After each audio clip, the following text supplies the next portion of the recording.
একজন হত্যা হবে কেন? চেয়ারে বসা নিয়ে আপনি কেন হত্যা করবেন? আপনাকে এই ক্ষমতা দিল কে? লোকাল ইউনো সাহেব অনুষ্ঠান আয়োজন করলেন। সেই অনুষ্ঠানে যে আমি সামনের সিটে আগে গেলাম, আমি বসে আছি, আমাকে তুলে দিতে হবে কেন? সো ভারত অলরেডি ডিক্লেয়ার দিচ্ছে যে বিএনপি ক্ষমতায় আসতেছে। আপনি সম্প্রতি একটা অনুষ্ঠানে ভোট ইঞ্জিনিয়ারিং নিয়ে শঙ্কা প্রকাশ করেছেন এবং বিভিন্ন রকম ইঞ্জিনিয়ারিং রিগিংয়ের উদাহরণ সেখানে টেনেছেন এবং দেখলাম যে আপনি দুইটা বাটি নিয়ে এসে সেখানে বুঝিয়ে দিচ্ছেন যে যদি এটা কেউ ভরে দেয় আমার অগোচরে, তাহলে আমি কিভাবে বুঝবো? আপনার ইলেকশন ইঞ্জিনিয়ারিং নিয়ে এত শঙ্কার কারণ কি? মানে কিভাবে আপনি এই কনফিউশনটা আপনার মধ্যে আসলো? যদি এর সাথে যুক্ত করে রাখি, বিএনপির অনেকেই মনে করেন যে এই এখন প্রশাসনে যারা আছে, এখন পুলিশে যারা আছে, তারা অনেকেই জামায়াতের মনোভাবাপন্ন। শুনেন, ঠাকুর ঘরে কেড়ে আমি কলা খাইনি, ওই দিকে আর যাবো না। আপনাকে একটা গ্রাফ দেখাই, যদি পারেন জুম করে দেখান। 181 জন গত 16 মাসে বিএনপি ইন্টারনাল কনফ্লিক্ট, এবং তাতে হত্যা হয়েছে। এবং এই হত্যার মধ্যে কে কে আছে সেটাও বলে দিই। বিএনপি আছে, যুবলীগের আছে, যুব দলের আছে, ছাত্রলীগের আছে, কৃষক দলের আছে, সাধারণ ছাত্র আছে, ব্যবসায়িক আছে, নাইট গার্ড আছে, সাধারণ মানুষ আছে, এই যে পুরা, এবং সবজি বিক্রেতা পর্যন্ত আছে। এই 1.5 বছরে আজকে আপনি যে কথাটা আমার সম্মানিত ভাই বললেন, উনি তো বললেন যে হ্যাঁ ম্যানিফেস্টো প্রোগ্রাম অ্যারেঞ্জ করলে ইউনো সাহেব, এটা কিন্তু কোনো দলের অনুষ্ঠান না, লোকাল ইউনো সাহেব অনুষ্ঠান আয়োজন করলেন। সেই অনুষ্ঠানে যে আমি সামনের সিটে আগে গেলাম, আমি বসে আছি, আমাকে তুলে দিতে হবে কেন? তাহলে আপনি ওই যে এই কথাটা কেন বললাম, why this is a part of election engineering, আমি আপনাকে একটা জিনিস শোনাই কেন আমি ইলেকশন ইঞ্জিনিয়ারিংয়ের আশঙ্কা করতেছি। আমি 3টা কোশ্চেনের এখন উত্তর পাইনি, সেজন্য আমি ইলেকশন ইঞ্জিনিয়ারের আশঙ্কা করতেছি। সেই 3টা প্রশ্নের উত্তর হচ্ছে, ভারত কেন বারবার বলতেছে বিএনপির সাথে, বলতেছে না কিন্তু বাংলাদেশে একটা নির্বাচন হলে নির্বাচিত দল যেই আসুক তার সাথে আমি কাজ করতে স্বাচ্ছন্দ্য বোধ করব, সেটা না বলে তারা বলতেছে বিএনপি ক্ষমতায় আসবে এবং বিএনপির সাথে ভারত কাজ করতে স্বাচ্ছন্দ্য বোধ করবে। সো ভারত অলরেডি ডিক্লেয়ার দিচ্ছে যে বিএনপি ক্ষমতায় আসতেছে। দ্বিতীয় আর একটা কথা কি বলছেন, যে যদি কারচুপি ইলেকশন না হয় তাহলে জামাত ক্ষমতায় আসবে না।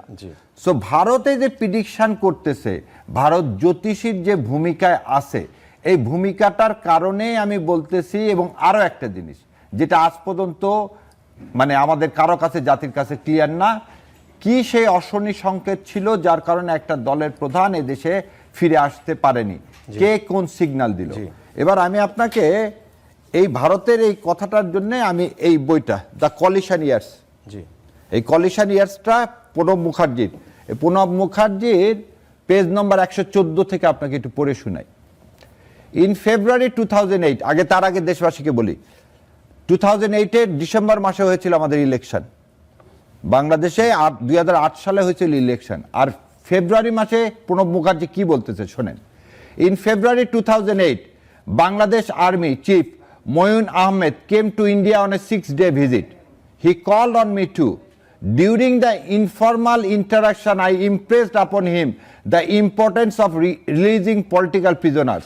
He was apprehensive about his dismissal by Sheikh Hasina after her release. But I took personal responsibility and assured the general of his survival after Hasina returned to power. অনেকে বলে যে আমি নাকি বই থেকে অল্প একটু পড়ি, বাকিটুকু পড়ি না, সেজন্য আপনাকে বই দিয়ে দিলাম। 2008 সালের ফেব্রুয়ারি মাসে প্রণব মুখার্জি বলতেছে ময়ূর আহমেদকে যে আপনার চাকরি যাবে না, চিন্তার কোনো কারণ নাই, শেখ হাসিনা ক্ষমতায় আসবে এবং আপনার চাকরিটা থেকে যাবে। 2008 সালের ফেব্রুয়ারিতে, 2008 সালের ডিসেম্বরে আমরা ইলেকশন করতে যাচ্ছি, ইলেকশন করব, উনি ফেব্রুয়ারি মাসে বলে দিল কিভাবে? আজকে সেই জিনিসগুলো এখানে কি উদীয়মান, এই যে হত্যাযজ্ঞ, এগুলো সব হচ্ছে ইলেকশন ইঞ্জিনিয়ারিং এর পার্ট। অল আর ইলেকশন ইঞ্জিনিয়ারিং পার্ট। কেন এই পার্ট? যে বিএনপির সাথে তুমি যদি বিএনপির কথা না শোনো, বিএনপিকে ভোট না দাও, তাহলে তোমার করুণ পরিণতি ওয়েট করতেছে। এটাই 2008 সালে করে আসছে আওয়ামী লীগ। 2008 সালে কি করছে?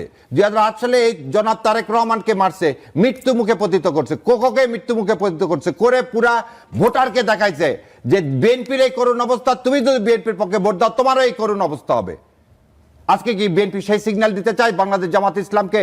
তো বড় ভুল হবে, তাহলে বড় ভুল হবে।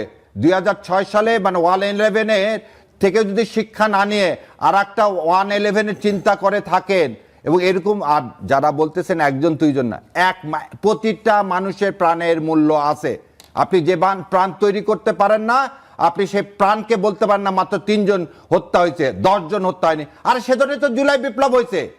একজন হত্যা হবে কেন? চেয়ারে বসা নিয়ে আপনি কেন হত্যা করবেন? আপনাকে এই ক্ষমতা দিল কে? ও, আপনি তাহলে এই ত্রাসের রাজত্ব করে জিততে চান, সে আশা পূরণ হবে না ইনশাল্লাহ। আর এই যে ভারতের যে আগের মতো ভবিষ্যৎবাণী, ভারত আপনাকে আবার ক্ষমতায় বসাবে, সে আশাও পূরণ হবে না ইনশাল্লাহ। তাতে যাই হবে তাই এই দেশের জনগণ ফেস করবে।